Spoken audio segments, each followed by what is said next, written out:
नमस्कार बच्चों, आज हम आपकी पाठ्य पुस्तक का अध्याय 13 कबीर के दोहे इसका अध्ययन करेंगे। तो प्रस्तुत दोहे कबीरदास ने लिखे हैं। इनकी रचनाएं भक्ति तथा समाज सुधार से संबंधित हैं। यहाँ दिए गए दोहों में जीवन मूल्यों का वर्णन है।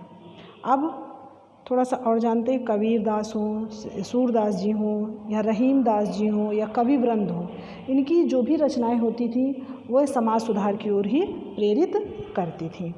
तो चलिए हम दोहों की तरफ चलते हैं। काल करे सो आज करे सो अब, पल में परलय होएगी, बहुर करेगा कब। अर्थात इस दोहे में समय का महत्व बताया गया है। हमें किसी कार्य को आरंभ करने के लिए प्रतीक्षा नहीं करनी चाहिए। कई बार समय निकल जाता है और हम कार्य संपन्न नहीं कर पाते हैं। इसलिए हमें अपने कार्य को तुरंत शुरू कर देना चाहिए और उसको ख़त्म करने का प्रयास करना चाहिए। दूसरे दोहे की ओर चलते हैं। गुरु गोविंद दो खड़े, काके लागू पाए, बलिहारी गुरु आपकी, गोविंदियो बताए। इस दोहे में गुरु को भगवान से यानी ईश्वर से बड़ा बताया गया है।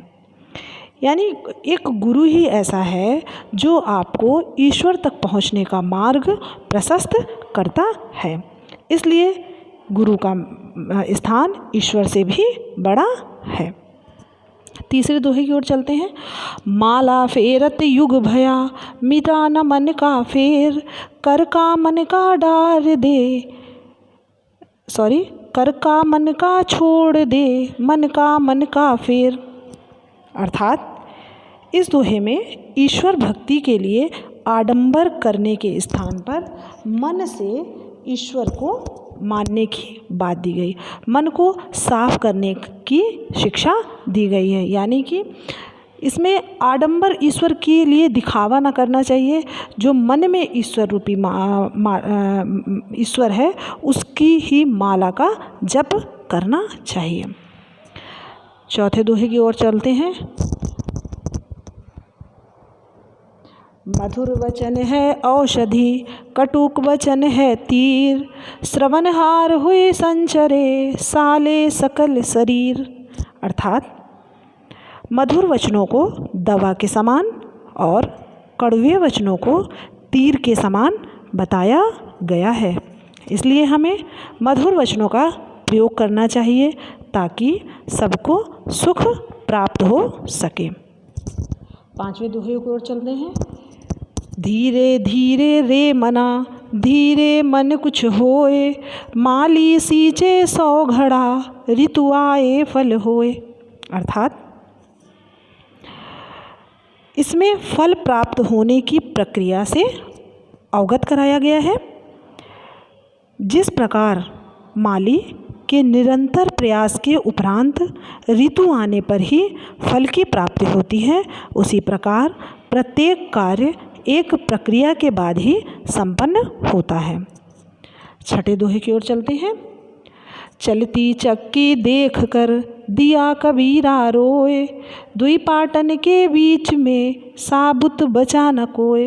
अर्थात कबीर जी कहते हैं कि जिस प्रकार चक्की के 2 पाटों के बीच अनाज पिस जाता है, उसी प्रकार इस संसार में जो भी आया है उसका अंत भी समान होता है। यानी चक्की में अगर कुछ गेहूँ चावल डालिए और उसको पीसिए तो सब मिल जाता है। उसी प्रकार इस भवसागर में जो आया है उसका भी अंत समान है। सातवें दोहे की ओर चलते हैं। पोथी पढ़ी पढ़ जग मुआ, पंडित भया न कोय, ढाई आखर प्रेम का, पढ़े सो पंडित होए। अर्थात कवि इसमें कह रहे हैं कि ग्रंथ पढ़ने से कोई ज्ञानी नहीं बन जाता, बल्कि जो मनुष्य से प्रेम करता है या प्रेम करना सीख लेता है वही ज्ञानी बन जाता है, वही ज्ञानी कहलाता है। जिसके मन में प्रेम और सद्भावना नहीं है वो कितना भी ज्ञानी हो, कितना भी पढ़ा हो, वो मनुष्यता को प्राप्त नहीं कर पाता है।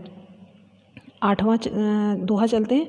कनक कनक ते 100 गुनी, मादकता अधिकाय, या खाए बौराए नर, या पाए बौराए। इस दोहे में